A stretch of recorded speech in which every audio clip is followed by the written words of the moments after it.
into iBooks. And that's what we've done to enhance it today, and that enhancement will be out just a little bit later this month. So that is my update for the iPad.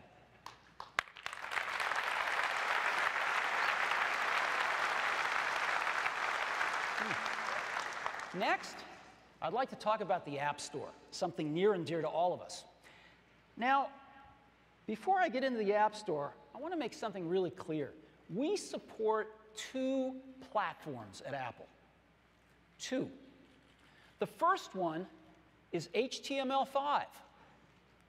HTML5 is a fully open, uncontrolled platform that is forged and defined by widely respected standards bodies. Apple is a member of some of these standards bodies, along with lots of other companies. And we fully support HTML5. A lot of the technology in it has come from Apple. And Apple's browsers are in the lead in terms of supporting the full HTML5 standard. So we are behind this 100%. And it's fully open. Anyone can write HTML5 apps and have them on the iPad, the iPhone, the iPod Touch, and of course the Mac. The second platform we support is the App Store. The App Store is a curated platform with over now 225,000 apps. And it is the most vibrant app community on the planet. There's nowhere else you can go and find 225,000 apps. And some of them are just terrific apps. So we have these two platforms that we support. And what I'd like to do now is talk about the App Store. Now, you've read a lot about our process of approving apps. Let me give you some of the facts behind this. Might be interesting to you.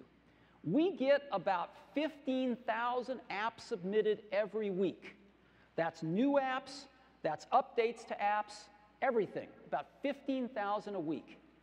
And they come in up to 30 different languages that we support. 15,000 apps a week, up to 30 languages. Guess what? 95% of all the apps we get submitted are approved within 7 days. 95% of them approved within 7 days. Well, what about the 5% that aren't? Why don't we approve these apps? Well, let me give you the 3 top reasons. There's more, but these are the 3 top ones. The number 1 reason, the app doesn't function as advertised. It doesn't do what the developer says it does. So we reject it, and we say, you said it did this, it does this.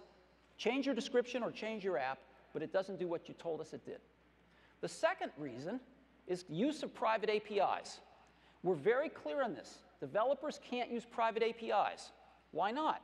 Because when we change the OS, those private APIs are not guaranteed not to change. And if they change, the app will break. And we'll have a very unhappy customer. Right? If they upgrade their OS and half their apps break, they're not going to be happy campers. So you can't use private APIs. And developers that use private APIs, of course, know exactly what they're doing. So, and the third reason we reject apps, the third most frequent reason, they crash.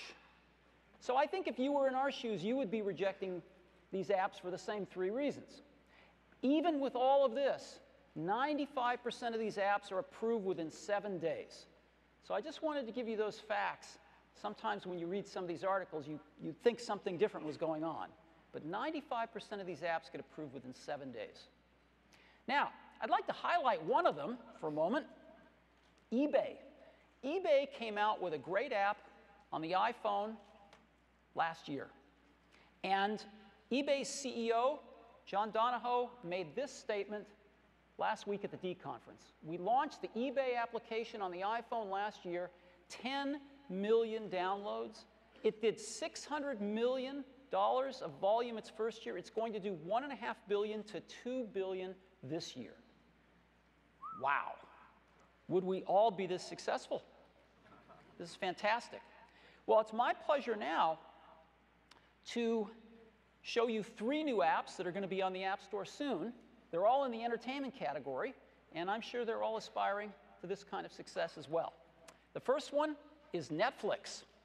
Netflix on the iPhone, and it's my pleasure to introduce Netflix CEO Reed Hastings.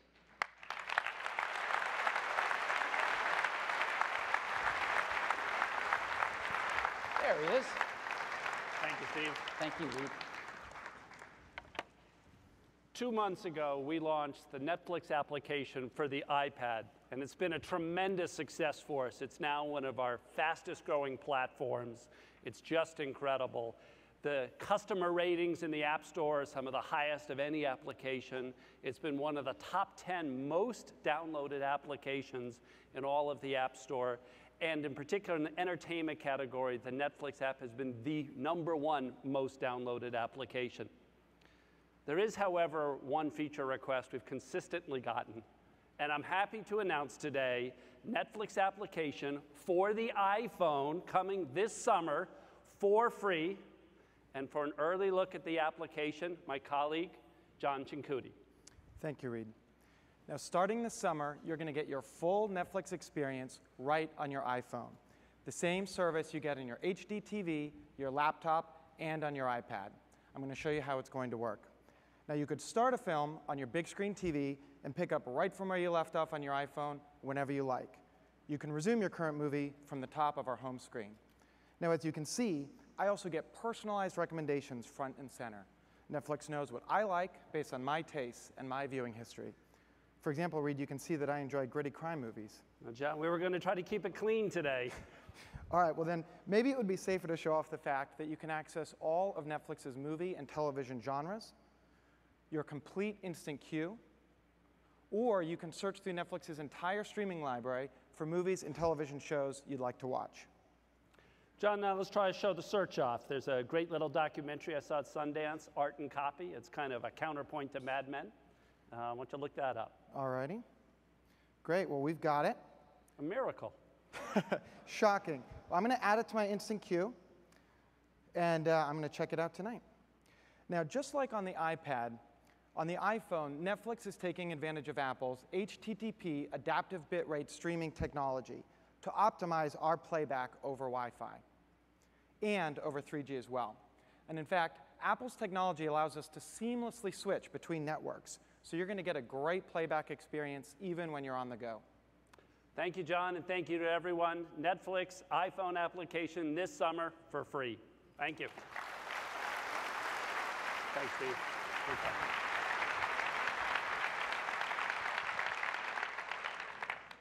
That's great. Next up, Zinnia. Zinnia is a remarkable phenomenon.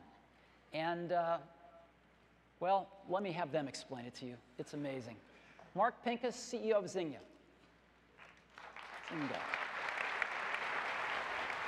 Thanks, Mark. There you go.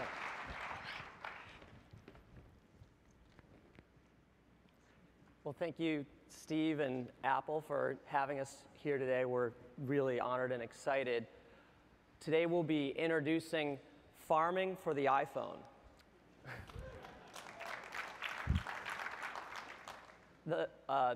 Farmville is our most popular game, and we're excited to be finally bringing it to the most popular mobile gaming platform in the world. Every day, 35 million people play Zynga's games. That's more than the combined audiences for the season finales of Lost and 24. And my wife and I were 2 of those people.